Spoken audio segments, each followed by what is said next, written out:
Want to create an Instagram page for business? In this video, I will guide you on how to do that. Let's get started. The first thing you want to do is open the Instagram app on your device.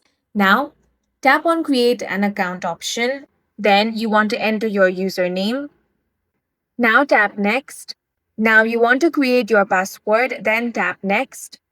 Now, to complete sign up, you want to enter your mobile number or enter your email address. For email address, make sure to enter your business email address. Now, follow the on screen prompts to create your new Instagram account. Once your Instagram account has been created, you want to tap on the profile icon at the bottom right corner of your screen. Here, tap on the three lines at the top right corner.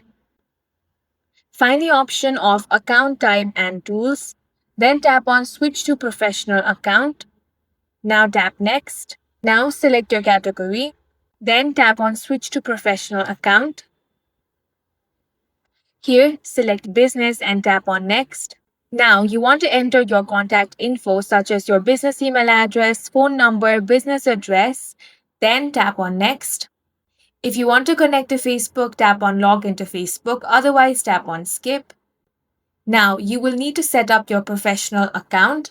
Once that is done, your new Instagram page for business will be successfully created. And that's it for this video. If you found it useful, make sure to hit the like button and subscribe for more videos like this.